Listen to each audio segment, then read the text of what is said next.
Welcome to Mindless Entertainment. I'm your host, Jesse Milestone, and it's Teen Angst Tuesday. Never mind the fact that it is after midnight and therefore technically not Tuesday anymore. I don't give a flying fuck. I'm reading you my angsty piece of writing, and I am doing it now.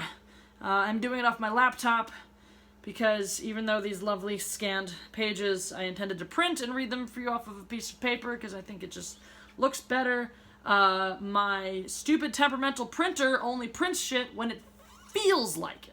And today was not a day where it feeled like it, so here we are. Bear with me. This, again, like I said, is an image pulled off of a notebook that's now on my computer, and it can be hard to read sometimes, but I'm going to do my best. It's also not a poem. It's a legit piece of narrative writing that is maybe a little bit heavier than some of the stuff I read for you before, but it's important. I wrote this in high school, and found it recently, and I feel like sharing. So, Vehicular homicide. I started this day bright and early in the late afternoon with more excitement than I could ever recall, and the full intention to be dead by midnight.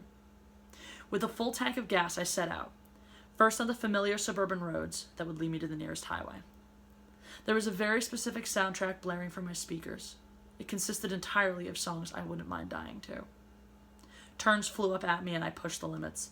Already a fast driver, I took the familiar turns at speeds 5 and 10 miles per hour in excess of what I deemed safe. Time after time, I straightened out safely, with only the occasional drift or fishtail. Each time I made it past one of these potentially lethal obstacles, I felt a wave of disappointment crash over me. Not because I was upset that I hadn't totaled my car and my body, but because I realized how much fun my underestimations had cost me in my years of driving. That was my first and only regret of the day. As I reached the highway, I wondered how far my little car would take me before needing to be refueled. A 15-gallon tank, around 30 miles per gallon on the highway if I drove it right, but I was planning for constant speed in excess of 90 miles an hour. The math was too complicated, and taking up more space in my mind than it deserved. This was a special day. But the question remained, what if my gas tank emptied before my life expired? Would I fill it up, or just accept the rapid deceleration as a signal to end my quest? But what if I powered down someplace completely safe? But if I didn't? If I succeeded, would that be cheating? Planning my own death was a complicated task. I did not want to do anything that could possibly be construed as suicide, yet I wanted to go immediately. The car seemed like the only answer to my dilemma. I would just drive as recklessly as possible, and eventually logic would kick in and claim my existence. I thought about my family and wished it would make me sad. If I could have found one thing in my life to shed a tear over because of what I was attempting to do, I would have stopped the car, drove straight home, and turned my life around. But there was no loss I could think of that seemed remotely worth crying over. And that was why I ended up here. Actually, that was not the full truth. It was not apathy so much as boredom that drove me this far. If I'd left a note, it would have said, bored to death.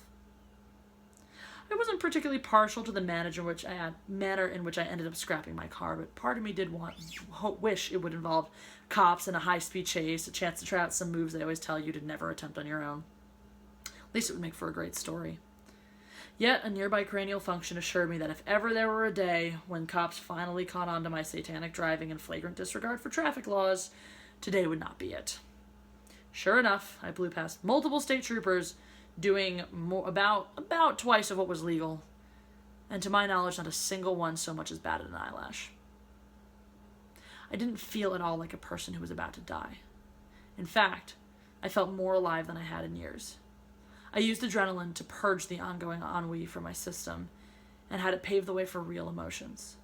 I remembered what it felt like to love. I remembered what it felt like to swim in a pool of ecstasy.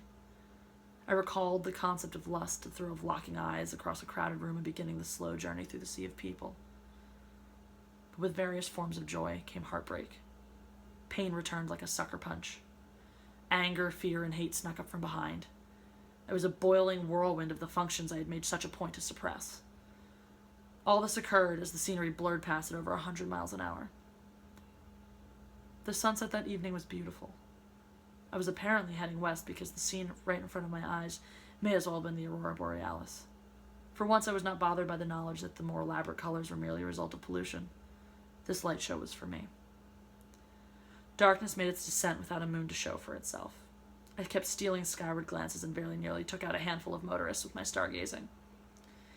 It occurred to me that I didn't know what state I was in anymore. I had made a point to stoically avoid looking at any signs. Wherever I was, though, it was a good bet that there were no cities in close proximity. I hadn't known there was this much open, seemingly untouched land left in the United States. I was suddenly sad that I'd lived all my life in suburbia. By the time the clock reached 10, I was about the only person left on my open stretch of highway.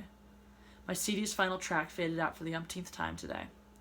This time I let the music expire, then took out the CD rather than wait for the stereo to patiently start the same songs over for the billionth time in a row. I felt superhuman, as if I had already stopped belonging to the species. The night suddenly got deep, and I would swear I could make out tiny glimpses of eternity hiding within its folds. I had a great many things to be proud of. I had never done drugs. That was the only one I could think of at the moment. I had been awake for less than 12 hours, way less, but suddenly sleep wanted me more than a nympho wants sex.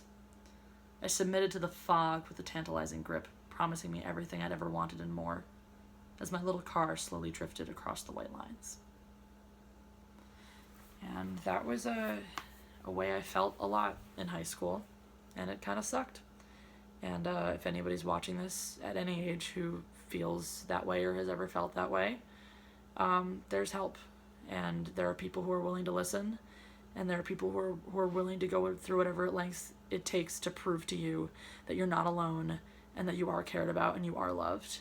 So if you're watching this and you do or have ever felt that way, I love you.